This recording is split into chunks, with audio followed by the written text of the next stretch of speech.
Hello students, इस video में हम बात करते हैं electronic configuration of atom with atomic number 21 to 30। ठीक है, 21 से 30 तक हम बात करेंगे। तो सबसे पहला एलिमेंट है यहाँ पर स्कैंडियम। स्कैंडियम का representation S, then small c है, एटॉमिक नंबर उसके लिए 21 है। अगर हम उसकी इलेक्ट्रॉनिक कन्फिग्रेशन की बात करें, then we have 1s2, 2s2, 2p6, then 3s2। तो यहां तक देखो, 2 + 2 4 + 6 10 12, 3p मैक्सिमम इलेक्ट्रॉन जो p ऑर्बिटल में आ सकते हैं वो 6 हैं हमारे पास। ठीक है, उसके बाद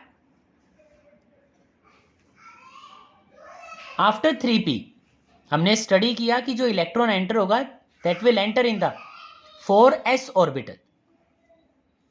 सो we have 4s2 and 3d1। ठीक है, इस चीज को ध्यान रखना that 1s2, 2s2, 2p6, 3s2, 3p6, 4s2, 3d1। तो इस चीज को मैं लिख देता हूं, this is order of filling orbital. ठीक है, ये जो हमने लिखा ये ऑर्डर है फिलिंग का, लेकिन उसका राइट मेथड क्या है लिखने का जब हम उसको लिखते हैं। दूसरा एक चीज और ध्यान रखना कि अगर हम यहां तक बात करें up to 3p6, total number of electrons are 18। तो इसके लिए हम नोबल गैस का सिंबल यहां लिख सकते हैं, आर्गन विद इन ब्रैकेट।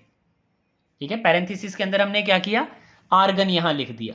तो अगर हमें इस तरह से इलेक्ट्रॉनिक कन्फिग्रेशन को अगर लिखना है तो हम लास्ट शेल वाले इलेक्ट्रॉन्स की ही लिखते हैं।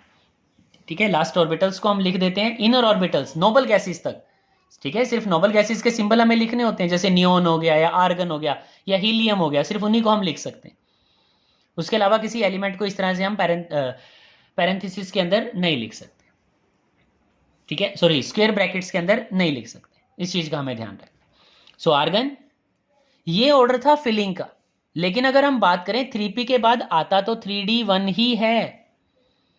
ये चीज है इंपॉर्टेंट याद रखने वाली कि फिलिंग करते टाइम हमें यह ध्यान रखना है दैट 4s सबसे पहले फिल्ड होगा, 3d उसके बाद फिल होगा। लेकिन जब हम लिखें उसको, राइट इलेक्ट्रॉनिक कन्फिग्रेशन को जब हम लिखें, then 3d will come first and then in the last there will be 4s2। उसके बाद 4s2 हमारे पास आएगा। तो स्कैंडियम के बाद टाइटेनियम होगा। ठीक है, टाइटेनियम Ti से रिप्रेजेंटेशन 22 हमने उसको लिख दिया। तो आर्गन तक का इलेक्ट्रॉनिक कन्फिग्रेशन हमें पता है। उसके बाद जो नेक्स्ट इलेक्ट्रॉन होगा, again 4s2 as usual filled है, इलेक्ट्रॉन कहां जाएगा, डी में जाएगा। So it becomes 3d2। लेकिन उसको हम लिखेंगे कैसे, 3d2 4s2। तो इस चीज का ध्यान रखना, क्योंकि नेक्स्ट केसेस में मैं इस तरह से नहीं लिखने वाला हूं। Next is vanadium and vanadium is V, atomic number is 23। और जब हम इलेक्ट्रॉनिक कन्फिग्रेशन को लिखें, then argon 3d3 and 4s2। उसके बाद है हमारे पास chromium. Chromium is Cr, that is 24. We will write it as argon 3d4 and 4s2। तो इस तरह से हमने यहां पर फिलिंग करा दी। लेकिन ये फिलिंग कराना एक इनकरेक्ट मेथड है। ठीक है, this is incorrect electronic configuration. ये जो हमने इलेक्ट्रॉनिक कन्फिग्रेशन लिखी क्रोमियम के लिए, ये इनकरेक्ट है। राइट कन्फिग्रेशन क्या है for chromium, the right electronic configuration is argon 3d5 and 4s1। इसका मतलब यहां s से एक इलेक्ट्रॉन जंप करके कहां चला जाएगा, 3d में चला जाएगा। उसका रीजन ये है कि 3d4 एंड 4s2, अगर यहां पर एक इलेक्ट्रॉन जंप करके आ जाए 3d के पास, then it becomes half filled. This is half filled electronic configuration.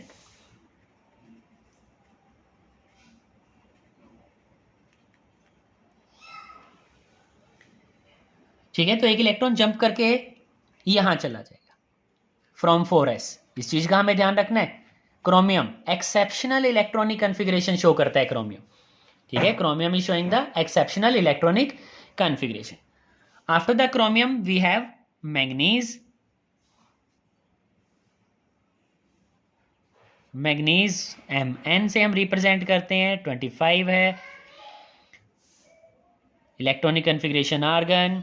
Then we will write again 3d5 and the next electron enters in the 4s। इसका मतलब पहले 4s में जाएगा, उसके बाद 3d5, तो हाफ फील्ड है ही हमारे पास।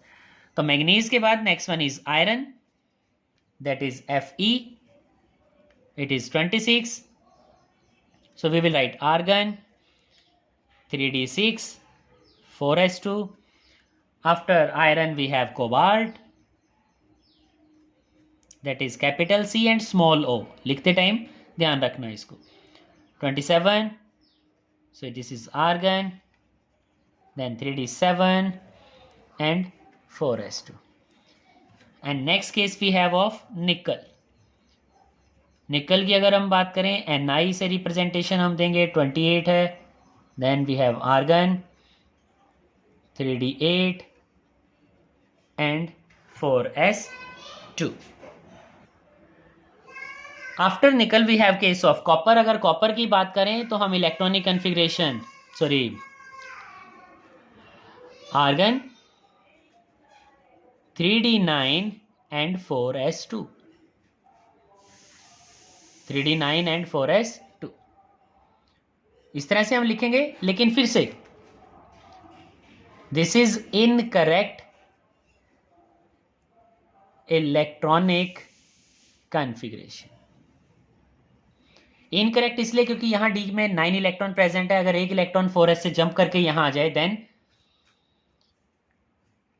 It is argon 3d10 and 4s1। तो डी में 10 इलेक्ट्रॉन प्रेजेंट है, इसका मतलब ये हमारे लिए हो गया फुली फील्ड। तो कॉपर के लिए अगर बात करें तो जिस तरह से हमने क्रोमियम के लिए किया कि 4s से एक इलेक्ट्रॉन जंप करके यहां आ गया, सो इट बिकम्स 3d10 4s1, तो फुली फील्ड इलेक्ट्रॉनिक कन्फिग्रेशन हो गया। और जिस तरह से हाफ फील्ड एक स्टेबल इलेक्ट्रॉनिक कन्फिग्रेशन होता है, इस तरह से फुली फील्ड भी क्या होता है, एक स्टेबल इलेक्ट्रॉनिक कन्फिग्रेशन होता है। उसके बाद जिंक की अगर हम बात करें तो जिंक के लिए होगा आर्गन 3d10 और 4s के अंदर 1 इलेक्ट्रॉन प्रेजेंट है, so it changes to 4s2। तो इस तरह से इन 30 एटम्स तक का हमने इलेक्ट्रॉनिक कन्फिग्रेशन की बात करनी है। ठीक है, साथ ही साथ बात कर लेते हैं what is the reason of stability of half filled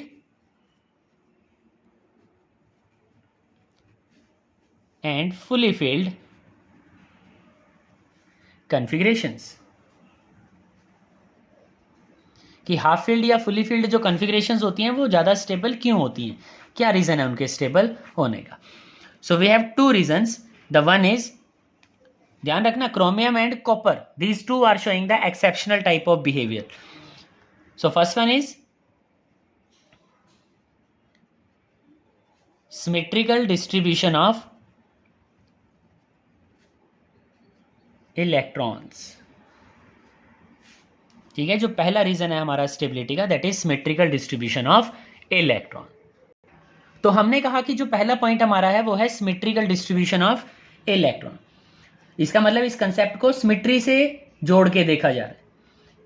and the stability of the atom is linked with the symmetry of electronic configuration, and this is the reason that the half filled and the fully filled electronic configurations are more symmetrical and the symmetry leads to greater stability.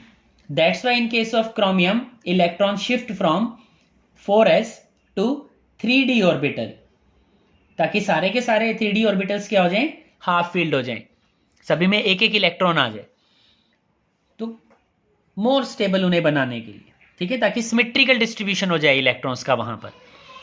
ठीक है, तो उसी symmetry के लिए क्या है, ये exceptional behaviour show करता है क्रोमियम और copper. And the second point we have exchange energy.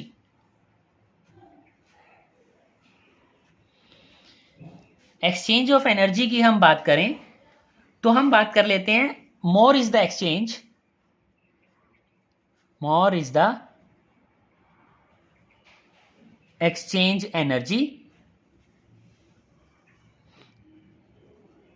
more will be the stability. उतनी ही ज़्यादा क्या होगी, स्टेबिलिटी होगी. तो डी ऑर्बिटल की अगर हम बात करें तो डी के केस में हमारे पास 5 ऑर्बिटल प्रेजेंट है,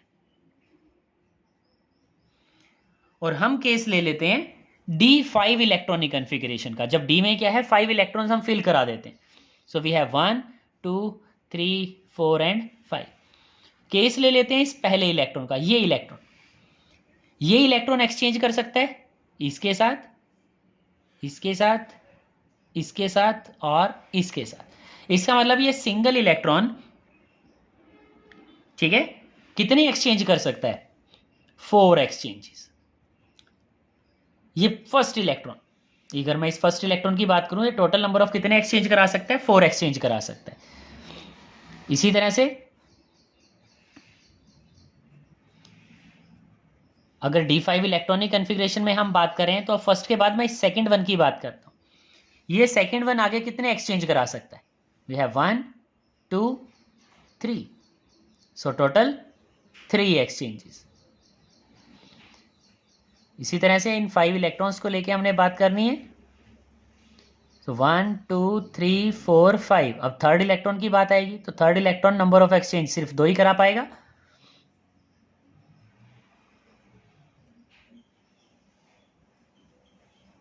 वन टू थ्री फोर. तो यहाँ एक्सचेंजेस की बात करें तो 2 एक्सचेंज हमारे पास हुए. अब हम फोर्थ इलेक्ट्रॉन की अगर बात करें तो ये सिर्फ एक ही एक्सचेंज कर सकता है, जबकि उसके बाद कोई पॉसिबिलिटी यहाँ पर नहीं बचती. तो हम यहाँ अगर एक्सचेंजेस को ऐड कर लें, सारे के सारे एक्सचेंजेस को अगर हम यहाँ एडअप करा लें, then 4 + 3 + 2 + 1, so total number of exchanges जो यहाँ पर हो रहे हैं, दीज आर 10. लेकिन अगर इलेक्ट्रॉनिक कन्फिग्रेशन क्या रहे, D4 रहे, तो D4 के केस में अगर हम एक्सचेंजेस को देखें,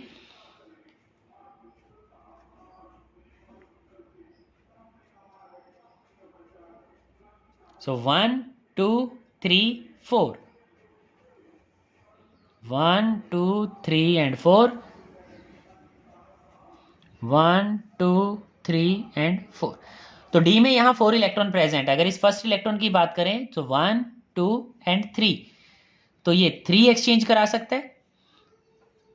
यहाँ अगर बात करें सेकेंड इलेक्ट्रॉन के लिए तो वो सिर्फ 2 ही एक्सचेंज कराएगा, और जबकि अगर थर्ड के लिए बात करें तो वो सिर्फ 1 ही एक्सचेंज कराएगा.